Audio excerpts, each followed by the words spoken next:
Nous allons voir maintenant un nouveau tutoriel sur EBP Point de Vente 2018. Dans le même esprit que les documents de vente, et bien cette fois-ci, nous allons le voir sur tout ce qui va concerner les documents d'achat. Le même principe que les documents de vente, nous allons voir maintenant un nouveau tutoriel sur EBP Gestion Commerciale 2018 sur les documents d'achat. Donc ici, même principe, vous avez un menu donc achat et ici directement, vous voyez, alors on ne parle pas de devis cette fois-ci, on parle de demande de prix. Donc on va faire exactement la même procédure que pour les clients. On va partir d'une demande de prix. Voilà, donc là pareil, on fait ajouter. Donc ici, même principe que pour les ventes, vous voyez, donc on a une date de validité et des statuts. Donc là, c'est vrai que par rapport à une demande de prix, on va laisser en cours. Et ou alors, si ça peut être intéressant parce que vous faites une demande de prix suite à, vous voyez, comme tout à l'heure on avait fait par rapport au devis et des ventes par rapport à un appel d'offres, et ben là en fait, cette demande de prix c'est parce que vous avez eu un appel d'offres, donc vous voulez bien vous renseigner sur des tarifs. Donc là, même principe, on va choisir alors le fournisseur. Donc on peut choisir soit par code, vous voyez, soit directement ici par libellé. Voilà, donc je vais prendre mettons celui-ci. Voilà, et là, c'est intéressant, il n'y avait pas de mode de règlement. Alors, on peut directement l'affecter ici, mais la contrainte, c'est que si je le fais ici, donc là, je vais le faire parce que j'ai pas le choix, il faudra le faire systématiquement lorsqu'on fait le demande de prix. Alors que si je l'avais affecté directement dans la fiche fournisseur, ça s'affiche automatiquement. Donc là, moi, vous voyez l'intérêt de le faire avant.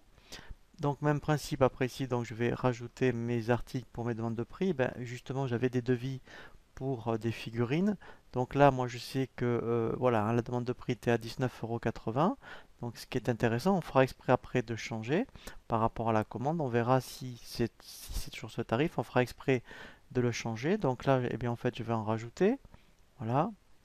Voilà, par exemple. Alors après aussi, ce qui est intéressant, oui, si j'avais mis les références fournisseurs dans la fiche article, eh bien moi, le fournisseur ici verrait directement ses références à lui, ce qui est quand même beaucoup plus pratique. Voilà.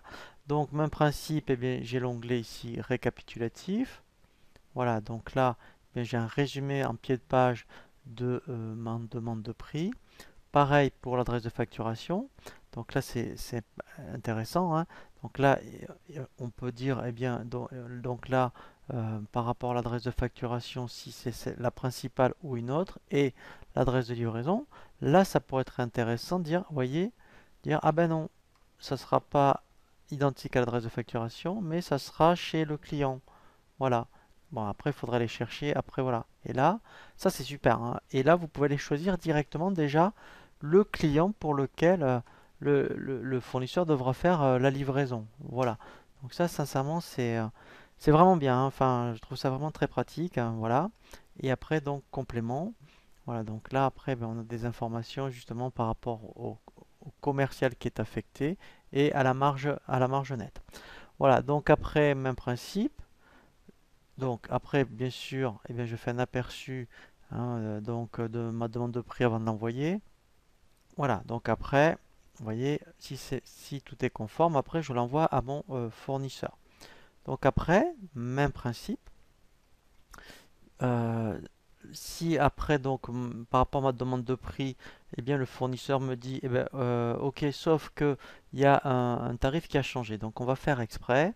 Je vais donc transférer ma demande de prix en commande. Donc je fais bouton droit, je vais le transférer. Voilà, donc là, je vais transférer en commande et je vais changer un prix d'achat. Voilà, et là, il me dit, ah ben non, pour ce prix-là, cet article, c'est 20 €. Quand je vais enregistrer, il va me proposer eh bien, de changer le prix d'achat dans la fiche. Voilà, vous voyez, quand je fais enregistrer, il me dit ici, ça c'est vraiment super. Donc si vous avez bien pensé à mettre le fournisseur dans la fiche article, et bien voilà, moi je vais le changer ici, puis je vais le changer aussi, alors si c'était mon prix d'achat brut du fournisseur également. Voilà, et là je fais OK, et là, en fait, la mise à jour, vous voyez, donc c'est faite automatiquement dans la fiche article. Voilà, sincèrement, enfin, je trouve ça très appréciable. Voilà, ça évite hein, de revenir sur la fiche article et de mettre à jour les tarifs. Donc après, effectivement, c'est comme par rapport au document de vente, hein.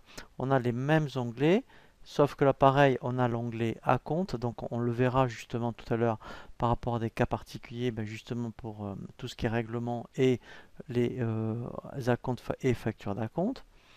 Voilà.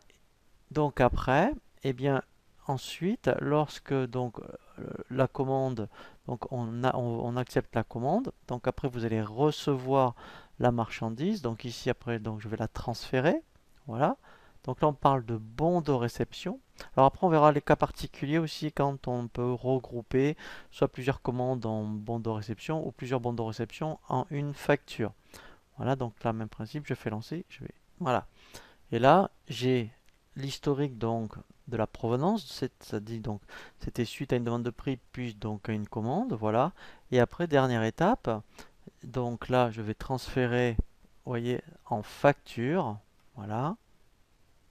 Et là, même principe, donc, eh bien, j'ai tout l'historique et au niveau des onglets, c'est la même chose que par rapport au document de vente. Voilà, donc là, j'ai l'onglet échéance, donc on va le voir justement par rapport après au règlement. Voilà, donc là, même principe, hein, tout ce qui est facture fournisseur, comme pour les clients. Après, vous voyez, alors bien sûr, on ne va pas envoyer la facture au fournisseur, mais il faut la valider, hein, voilà, donc ça, il ne faudra pas oublier de le faire.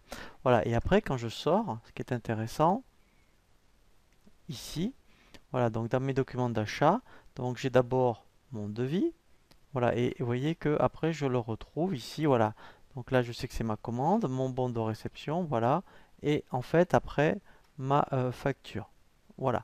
Donc maintenant effectivement, ce que l'on va voir, c'est ce qu'on appelle donc, on va voir les factures d'acompte et les avoirs d'acompte par rapport aussi bien pour les clients que pour les fournisseurs.